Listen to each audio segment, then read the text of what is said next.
You're listening to 613 Creatives,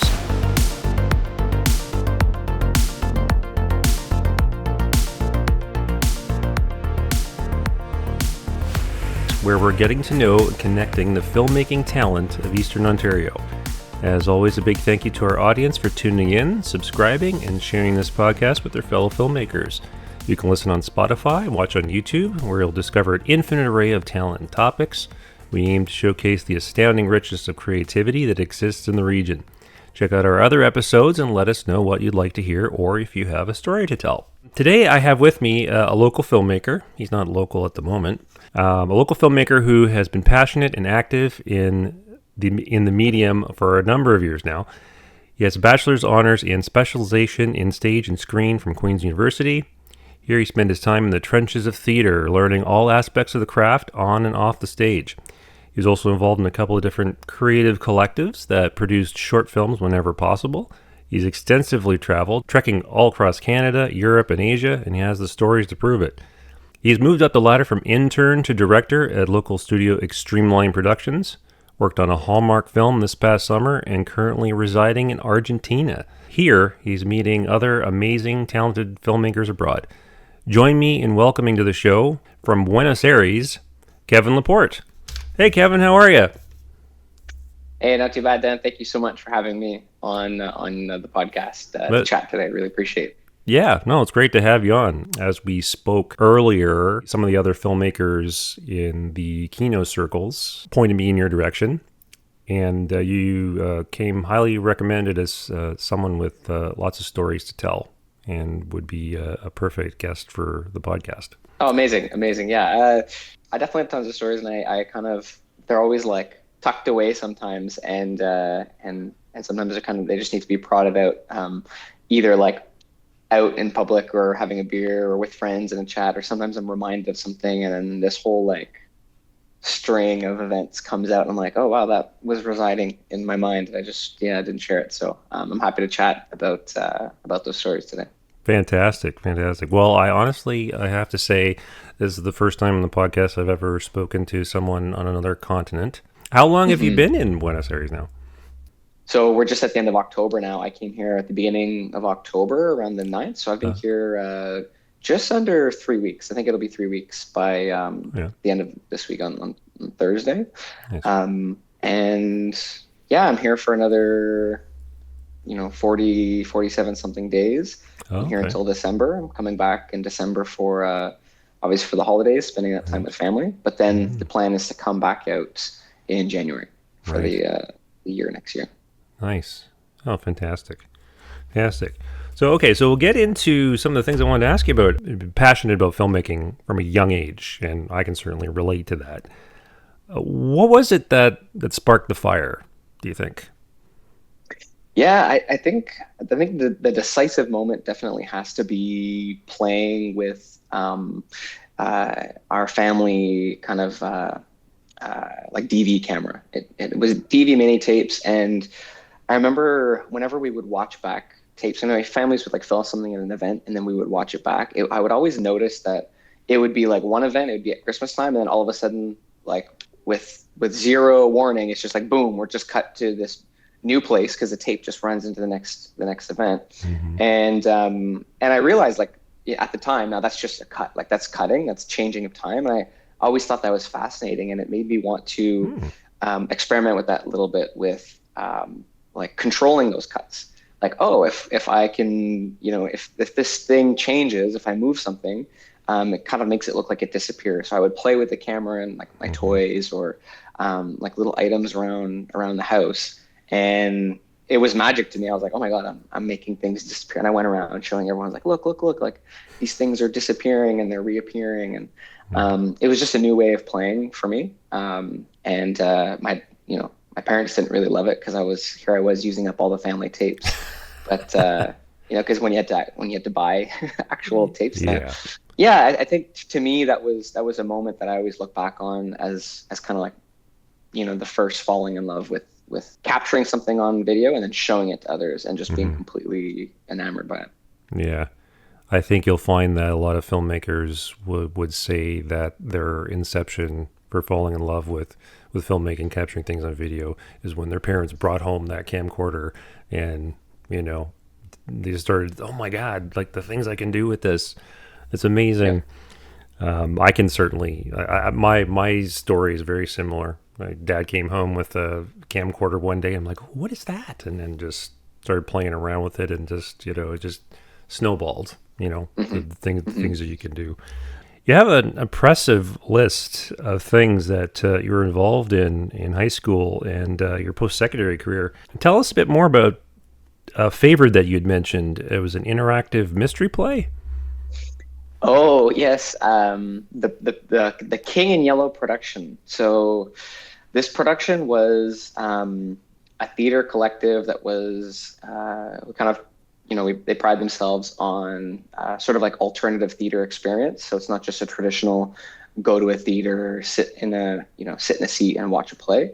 They really wanted it to be an interactive experience where the audience is walking around with the actors, and the actors are kind of part of the group. This production was heavily inspired by the cult writer Hmm, Lovecraft, nice. and so we wanted to go for this really dark cult, story. This I remember it was so cool because our homework was to read a lot of his short stories, and I fell in love with this writer because I'd never heard of him before. We got to writing. It was a collective writing process because we essentially had a lot to write. Because for context, this play was interactive, and it had four main protagonist characters that kind of guided the story along. And depending Mhm. on what the audience would do, what they would find, and the sort of questions they would ask, it would influence the outcome of the play. And so each protagonist had two main plot strands, I guess, arcs that we Okay. would follow. And so, the play was an hour long production times, I mean, the beginning was mostly the same. So we didn't have to kind of, have variations of that. But there was a certain variation for every single scenario. And it was unlike anything I've ever done.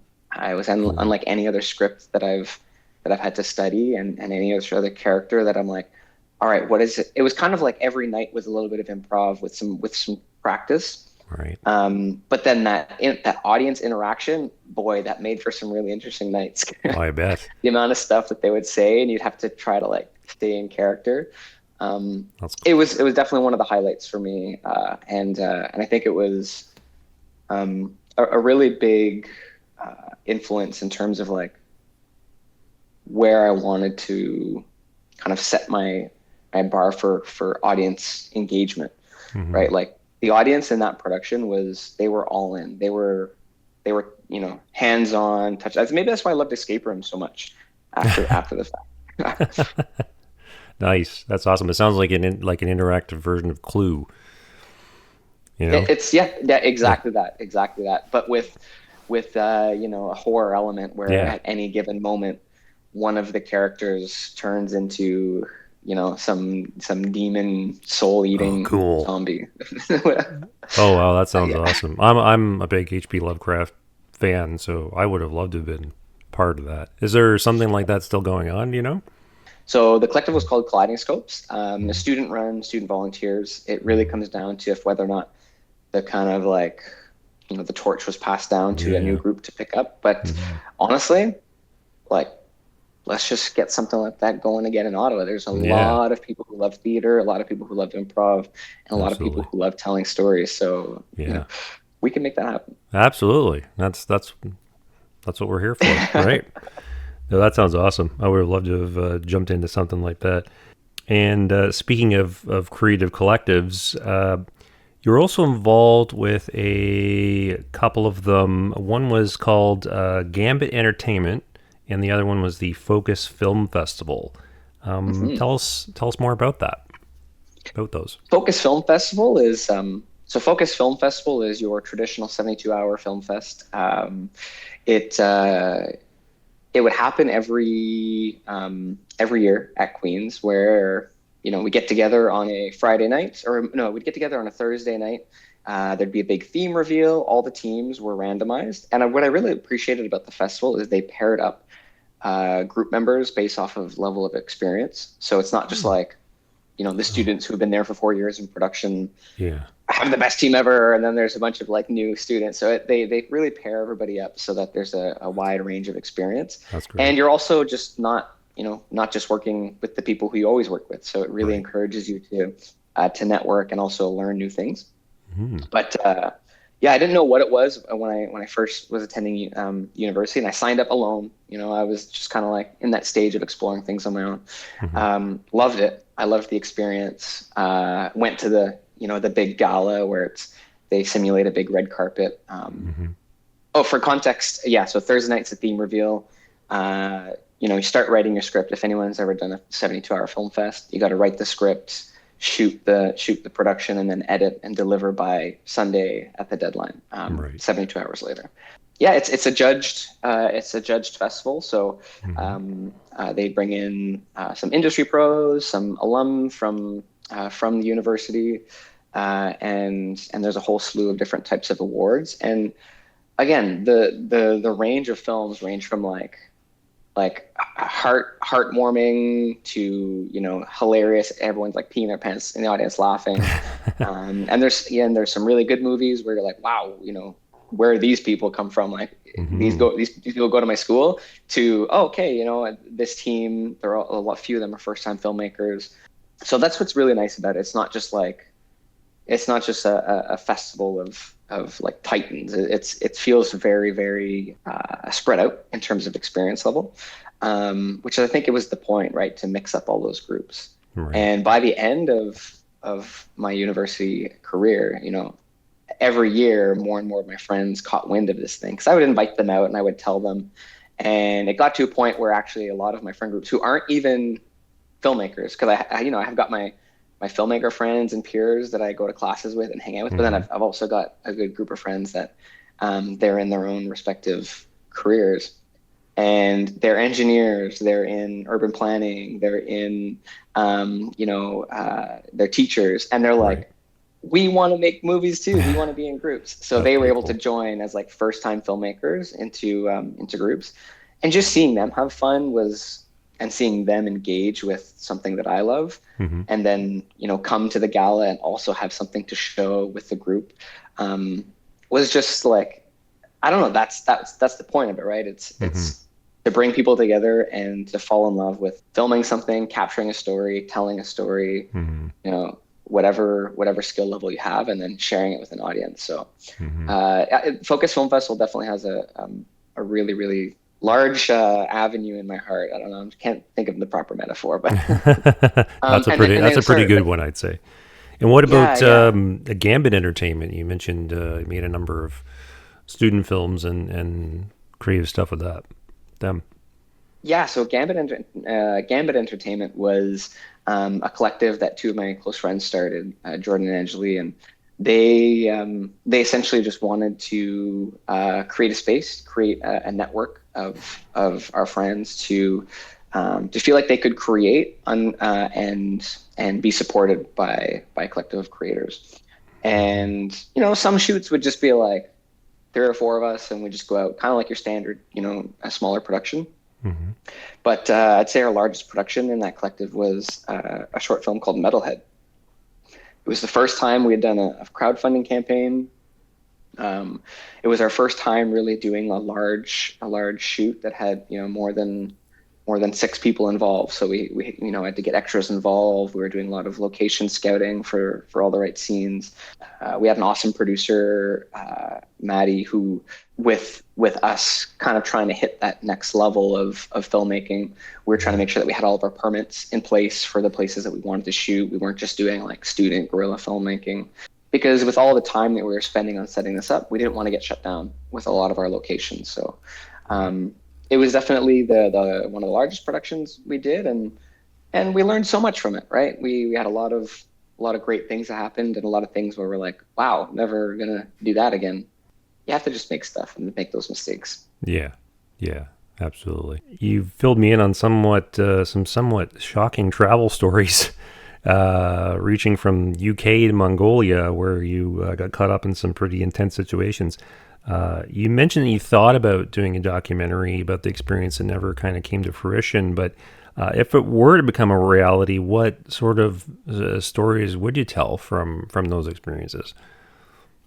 Wow, great question, Dan. And I've been struggling with that in my own mind for a while. I definitely want to tell the perspective and stories from myself and my two travel partners who were on the trip with me, Mm-hmm. because each of us takes something differently out of it. I feel as though sitting down with them, hearing what they have to say, kind of leads to more, Mm-hmm. leads to more. And so that's specifically from the footage that we captured and the experiences that we had. But Mm-hmm. that trip really made me want to actually revisit Mongolia and Kyrgyzstan specifically, because in both of those countries there's some very interesting, and Tajikistan as well. There's some very interesting, I want to say, like plateaus where there's communities living, and these freshwater mountain lakes. And being there for only such a brief time, it seems like these communities rely so much on their natural surroundings. They rely on the lake. They rely on the land, their herds, because a lot of them are still living nomadic lives and still herding. And so, to me, it's so different from at least it seems different from the Canadian agriculture experience, Mm-hmm. and definitely the Canadian city experience. So just wanting to go back there and kind of capture the day in their lives, right? What does the day look like? What does the day feel like? Because Right. at the end of the day, every documentary, that's what you hope to do is just give a glimpse into somebody else's life. Allow an audience member to sit and experience. And Right. yeah, that's somewhere I'd like to go back, and with the intention of actually Yeah. reshooting something. Yeah. Yeah, I was taken aback at some of the experiences that you filled me in on. They sounded like they were like right out of a movie, and I was like, oh my god. Yeah, um, there was some good experiences and some bad experiences. I'll yeah. focus on one good story here because I'm a firm believer in the positive stuff. Hmm. But the That's bad great. stories are always ones people want to hear about. But yeah, one positive story is, I'll set the scene. There's 5 cars of us from people from different countries, and we're looking for somewhere to stay. But the small town that we had planned to stay in, there's no availability, no vacancy. It's 3 in the morning, Mm. and a family actually noticed us, but they pulled up in this like black Escalade, and the guy came out. We're like, oh my gosh, what's going to happen? Are we going to get murdered here? And they led us in through the woods, and trees are hitting off the windshield, and we're like, okay, we're actually going to die here. Like, we're being Oh led my into. god. But then, as they pulled up, all of a sudden the doors of this massive, like 12 passenger Escalade open, and out hops like a little boy in a dress suit, 3-piece suit, and then a little girl in like a nice, really gown dress, and then an old, grandma is coming out, and she's being helped out by an adult son. And we're like, there's a lot more people in that Escalade than we thought, and they essentially lead us into their house. And what it was it was a wedding party. I think it was the groom's family who were coming home from their wedding, Mhm. and his brother and his sister were there. They're the ones helping us out because they are the ones who spoke the best in English. Mhm. And they put up 13 people for the night. They were like, we already have our extended family staying. Like, you guys can all just sleep on the floor. We've got all these mats for you. But Hmm. 3 in the morning, they actually fed us a meal. We chatted before going to bed. They asked where we were all from. Wow. We had a big toast. Yeah, like the most positive and generous experience was from that moment. And I'll never forget it, because then the next morning we had breakfast, and it was the Conor McGregor Floyd Mayweather fight. We all watched Oh, it on the okay. TV together. Oh, You wow. know, we were 5 different groups from 5 different nations: Canada, England, India, Denmark, and there were some Wow. Scottish folks, and then this family, from Kyrgyzstan. Hmm. And we're all sitting there being like, just watching this global event. It was, yeah, Surreal. it was unlike anything I've ever experienced before. Yeah. Sounds rather surreal. Well, that's amazing. Switching gears once again, you've worked your way up through many different skill sets with local studio Extreme Line Productions. You're clearly very enthusiastic about your work there. Tell us a little bit about your journey there. Extremeline Productions is a production company based in Ottawa. I discovered it when I came back home from university and applied, and again started off as an intern video producer. And I'd say our main content really stems from documentary capture for large and small businesses. We are all a group of storytellers at heart. We all, got into video production to tell stories. But I'd say our main offering and our main services is to corporate clients and corporate businesses that want to do stuff. But for me, starting off as a intern producer, what does that look like? What is that? It's essentially, I describe us as independent producers, where a video project is brought to us, and we produce directly with the client. So we'll hear from what they have to say. We'll include our insight. We'll do sort of pre-production. We actually go out and capture it. We'll execute the shoot, and then we bring it back, edit the footage, and then deliver to the client. So it's a really turnkey, I want to say, system. And from there, like, I was just learning it all. I want to say learning it all, because I learned a lot of that through school, but I guess really sharpening the skills, right, especially editing, right? Because what we did is 70% editing, 20% shooting, and then 10% coordinating and emailing and stuff. So I'd say the main skill that I learned in those 4 years was definitely editing. In my 5th year at Extremeline, I actually stepped away from editing, though. I stepped away from editing and producing because as a person, I really love being on set, directing people, being with people, being engaged. My ultimate end goal is to be directing. And so I felt like after 4 years of really improving my editing skills, I felt like it was time to kind of step away from that. I still edit a lot out of necessity. I still end up editing a lot of my own work. Yeah, I just felt like directing and being on set was where I really wanted to be and spend most of my time. No, that's awesome, man. I would recommend to anybody, and I'm sure you would as well, anybody interested in filmmaking, videography, take those intern positions and just hit the pavement, keep your nose to the grindstone and keep at it and keep learning. Totally. Okay, so in closing, tell us a bit more about this Hallmark film you worked on, some other projects that you've been involved with recently, and the kinds of things you're working on now.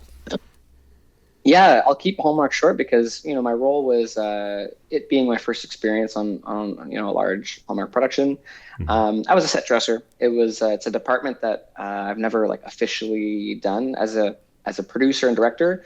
You always pick up and help out where needed, or directors do everything else that they can't find a team to help them with. So I've definitely set scenes before, and I've gone and shopped and scoured and asked for favors. So supporting that production as a set dresser wasn't anything new, but it was new working with such a large team.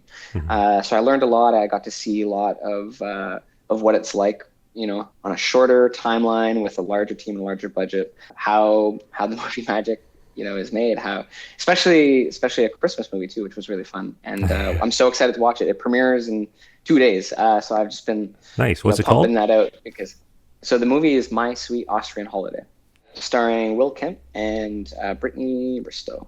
And honestly, it was a blast, just kind of running in, driving a box truck up to the locations, running in, Christmasifying it, to the nines. And then seeing the team come in and do their magic and rehearse was really cool. It was a really cool experience.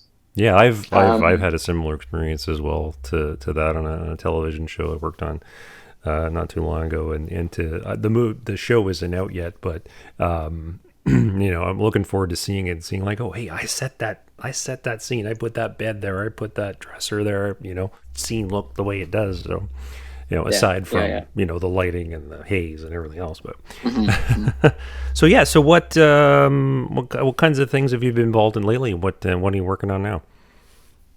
What I'm working on now is so I've just wrapped up a project that I'm still trying to help distribute and figure out what are the next steps for it. The production's called Stitches. It was shot in Ottawa. directed by Dina Aswayer, and we had a lot of fun shooting that this year. I think it's a very important message, and I loved the story. So that's something that I'm producing down here. I'm actually just networking and trying to find a team to help me produce down here. Cool. There's been a film festival happening all week down here in Buenos Aires that I've been attending, and shaking hands and meeting people, and practicing my filmmaking Spanish has been really, really good over the last week. So I've enjoyed that, and a lot of really amazing, talented filmmakers down here, which is super cool. I wasn't sure if there was going to be a community, if there was going to be a passion for filmmaking, but that was pretty naive of me to think that. Of course there is, from what we talked about at the beginning of this. People love tell stories. People love to play with cameras. So I'm excited to work on some stuff down here, supporting and producing stories that some Argentinians want to tell. I really hope to maybe even set up a co-production between a team down here in Buenos Aires to a team in Canada, find a story that sort of like ties in both nations, or something that's just, so poignant that it's global. I've already got a bunch of ideas turning through my mind, and some teams I'd like to approach down here. Cool. So I've got their contact information, but I guess that's what's next is, just trying to start up the next thing. And it's always an up and down and ebb and flow with productions, right? It gets really busy, and then we kind of settle back down into taking a breath and then getting ready for the next stunt or the next sprint. That's a great way of putting it. So we got to wrap up, but thank you so much, Kevin, for sharing your stories. I'm sure our listeners have found some inspiration in that. I mean, I would love to work with you sometime. I predict good things for you. You definitely got the soul of a filmmaker and a storyteller, and you're clearly very passionate and enthusiastic about it. So thanks so much for being here and sharing your passion with us. Well, thank you, Dan. I appreciate you giving me this platform to be able to share a little bit about me and talk about these stories. And like you said, these 40 minutes we had to chat, not enough time to really dive into, No, it's not. Well, maybe we can have you on the show again sometime. Yeah, perhaps. Honestly, and I'm back in December, and I'm happy to go out, and I'm coming back specifically to see family and keep those relationships and keep those close friends close, right? Because a year away is tough, but it's also because I can only do like a 90-day travel visa at a time. So let's grab a beer or a absolutely hot chocolate when I'm back in Canada, and we'll keep this chat going. Absolutely. So to our listeners, keep an eye on Kevin Laporte. I expect big things from him. Thanks again for being with us today, Kevin, and sharing your story. And thanks to everybody for listening today. This has been 613 Creatives, and we will see you next time.